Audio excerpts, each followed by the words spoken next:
Hello and welcome to It's Tea Time. I'm your host, Jonathan Sellers, and this week we're joined by the Senior Associate Director of Athletics for Troy University, and that's Sandy Atkins. And Sandy, thank you for being here this week. I know it's a busy week for y'all, a lot going on, and especially with the recent news of Coach Blakeney announcing his retirement.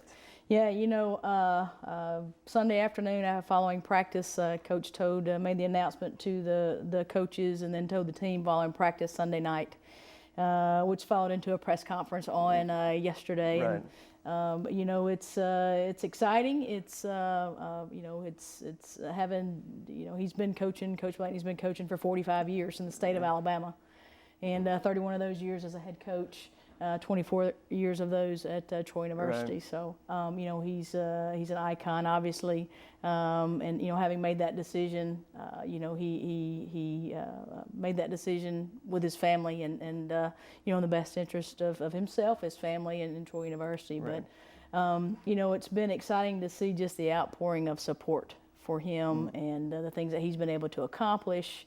I really enjoyed the press conference yesterday, reliving some old memories. Right. And the previous lives that he's touched it goes beyond measure. Right. That's exactly. And everybody really just focusing on all the accolades and not necessarily just on the football field, but things that he's done off the field that nobody ever sees. That just he and the people that he affects in lives that he touches know about that. So.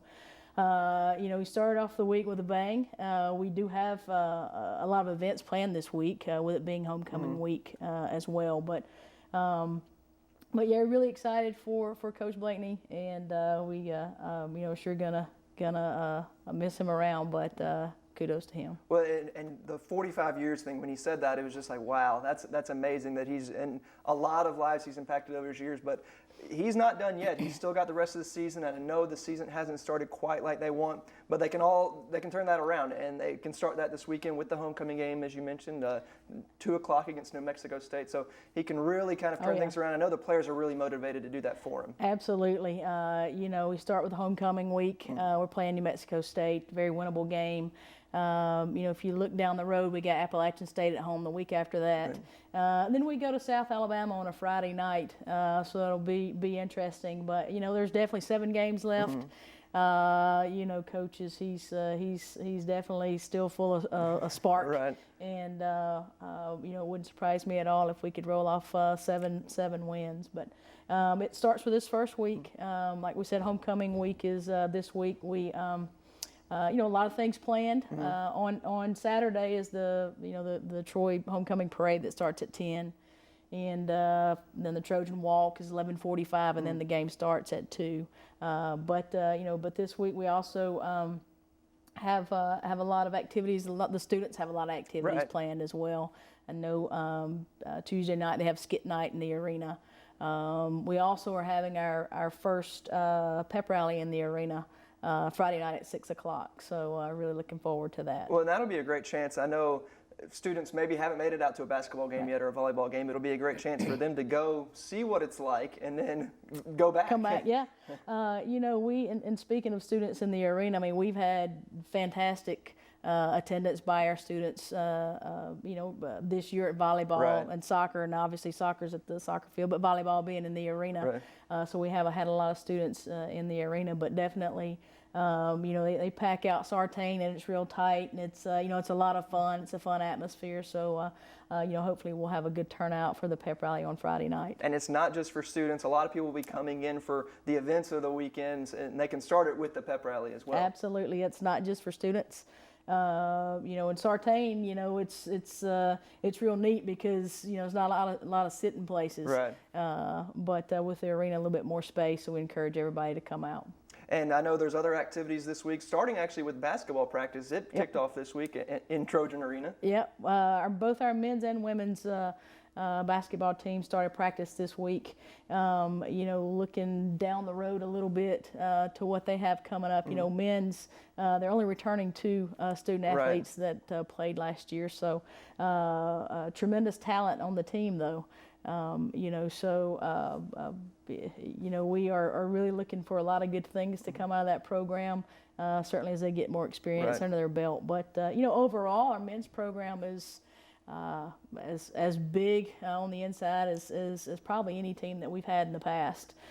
So we're really excited about that. I know that's something that they've needed and people Right. have really wanted. And I know Coach Cunningham and his staff really hit the recruiting trails hard and brought a lot of big guys in. So. Right. Yes, we had actually one sitting out this year Right. with had some medical issues, but definitely looking for some good things coming out of the center position Right. there. Conversely of that, from our women's program, we will be a traditional, typical Shanda Rigby basketball team. Fast. A fast and running gun, absolutely. So, we do return the core of the nucleus of that team, just, having lost Joanna Harden Right. from last year's team. But Ashley Beverly Kelly will need to step up, and we're really looking for some really exciting things from the women's program this year.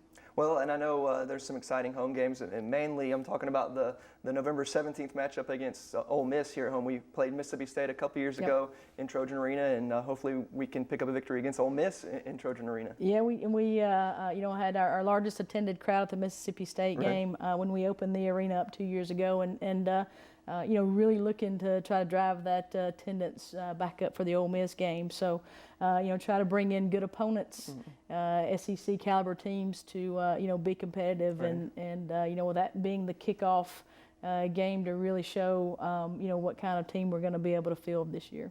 Well, and let's look at another event in Trojan Arena this week, and that's the volleyball team. They've kind of hit a little bit of a skid right now, and after such a good start, we know they've got the talent to get back on track, and they'll be playing, I believe, South Alabama Right. at home. So a big rivalry game, and during homecoming week, it's a good chance for the fans to get out there and really support that team. Oh, like I was saying before, the fan attendance, but in particular the student attendance, has been tremendous. For our volleyball program, and it really, if you haven't gotten to a game, it is fun and exciting to watch. But we did slip up a little bit in there. I know Maria Zelenovich had turned an ankle, Right. and so that really put us behind. But we've got a fantastic team, and a team that's very capable of winning the rest of the games, Right. and being competitive in the conference tournament. But we definitely have a team that's can compete with the top teams in the Sun Belt. And all that you got to do is just get that one win That's right. and then get the ball rolling. Well, one other thing that I know we wanted to talk about, not this week, but the following weekend at the football game, the basketball team will host a fan day, not like their normal fan day, but they're going to host it out on Tailgate Terrace. Yes, both the men and the women's will be hosting their fan day next Saturday on They'll be doing it in twofold on Tailgate Terrace. So we'll have posters and we'll have tables set up and tents set up on Tailgate Terrace. So individuals can come by, pick a poster up, get them autographed by all the student athletes, and that'll be on Tailgate Terrace. And then following that, we'll move them inside to the concourse area of the football stadium and be able to show some highlights during the game of basketball, and allow them, for fans that are at the football game, to come by and visit with them, sign autographs, and get posters as well. And that'll be a great opportunity, especially if you're looking for them, just look for the tall guys on the Right. men's team. But, thank you for joining us and just letting us know what's going on. And I know we have a lot to look forward to this week. Sure, great, absolutely. All right, and stay tuned for more coming up on It's Tea Time. And welcome back to It's Tea Time, where we're going to look at the soccer team now, who got back to their winning ways this weekend, and they were at home for a kind of a historical night on Friday night, and we'll talk about it right now. And Coach, Louisiana Lafayette came in Friday night, first night game, and a huge crowd got to see a big Sunbelt win. Yeah, no, we were really excited. Definitely thank all the fans for coming out there. We set a new attendance record, first game under the lights, so the atmosphere was amazing, and a tough team to play against. We knew it was going to be a tough game, and when we got that second goal in, I looked at down our bench and said to my assistants that there's no way our fans will let this team get back in the game, because they kind of scrutinized every single thing they did from that point on. So it was great to have that support, and then again on Sunday, almost 1,000 fans between the two games. Wow. So it was great to have that support out there and be there supporting us. Oh, and you also picked up the win on Sunday. Talk about that victory. Yeah, we started off really slow, probably our worst half of soccer, the first half. So we just went in the locker room and talked, and it's kind of it's a new process here and a new mentality of winning. And it's conference games are going to be tough, and every team's going to make the game tough because everyone's fighting for points and trying to get wins and especially on the road. So we just talked about, hey, we've got to step it up. We can't just show up. It doesn't matter how many wins we have coming into this game. Every game, it's different, and every game is going to be a battle. So the way the team responded was incredible in the second half. Not just the group that started, but we had players off the bench that gave us some great minutes. So it was really exciting. I mean, we went from probably our worst half of soccer in the first half to one of our better halves of soccer in the second half. So to see them rebound that way and get another 2-0 victory, 2 for the weekend, was great. Well, and something I know, individual awards aren't always what it's about, but it's got to be good to see 2 of your players awarded from the Sun Belt this weekend. Yeah, absolutely. We swept the Players of the Week. Abby Reynolds got Offensive Player of the Week, 3 goals in 2 games, 2 game-winning goals. So, kind of expected her to get that. Right. She also got the College Soccer Madness Sun Belt Player of the Week as well. So some recognition, not just from the conference, but from outside the conference. And then Mickey Lewis, she got her 10th win. Her 9th win on Friday night was a new record for a freshman goalkeeper. Wow. And then she got her 10th win on Sunday. 2 shutouts.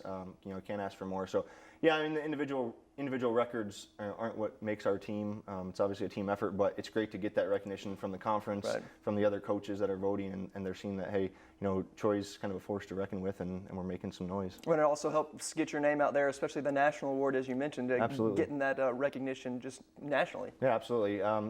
Recruits look at that stuff, club coaches look at that stuff.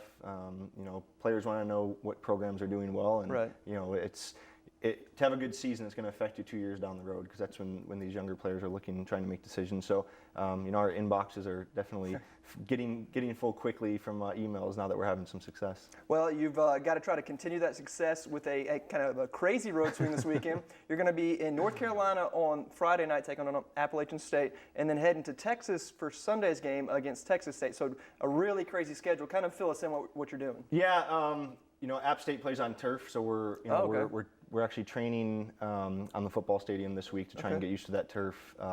It's going to be a rough trip. We kind of knew that once they announced the Sun Belt schedule earlier in the year. So we looked at that and said, it's a week that we kind of have to prepare ourselves for, get some rest, take it one game at a time. You can't look past Friday night. The travel is one thing, and then the temperature is going to be another thing. I mean, it's going to be 50 degrees, mid-50s on Friday night at App State night game, and then looking at 90s on Sunday during the day. So it's not just the travel, but it's also going to be the elements and the temperature that's going to be affecting the team. So we're just going to go out there, put a game plan together.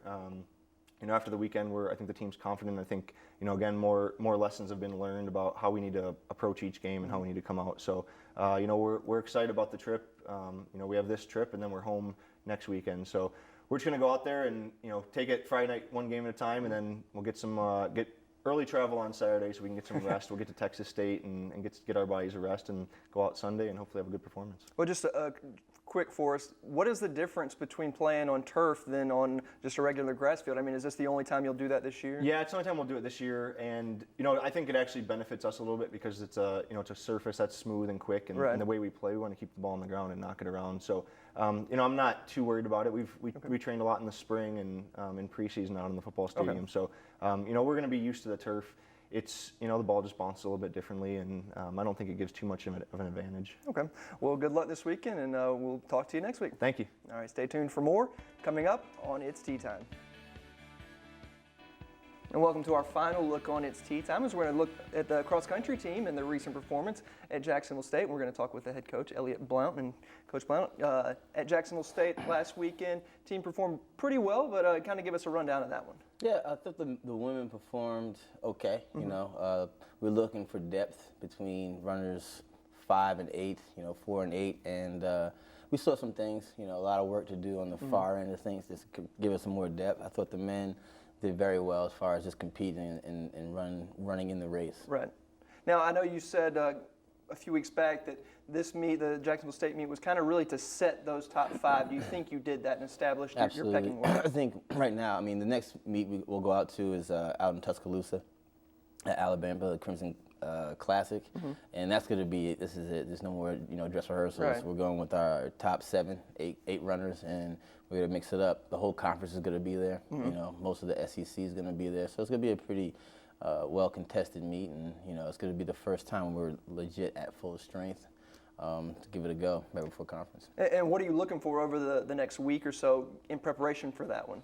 Probably have one more good session, real good session where we're really crushing the VO2 max and get some good interval work in. Then we'll dip back in and try to get into that final phase of training where we're trying to get some quality in, final quality phase, and just get ready for conference. So hopefully we see some PRs. Preparing, it's going to be more of a mental preparation from here on out. I think we've done enough work, on the course physically, to make a good showing. But from here on out, it's going to be a mental game. So looking ahead a little bit, I know the conference is almost under a month out Right. now. Will there be any big changes after the Crimson Classic going into the conference I championship? sure hope not. It's like if we can keep it consistent. I think I like the energy of the team right now. Now we just got to compete, and now they'll have fresher legs. The training will be dialed back a little bit, and if we just approach it with a Warriors mentality, then we'll be good. All right, Coach. Well, thank you for joining us, and Thanks for having me. talk to you next week. Yep. All right, and join us again next week for more on It's Tea Time.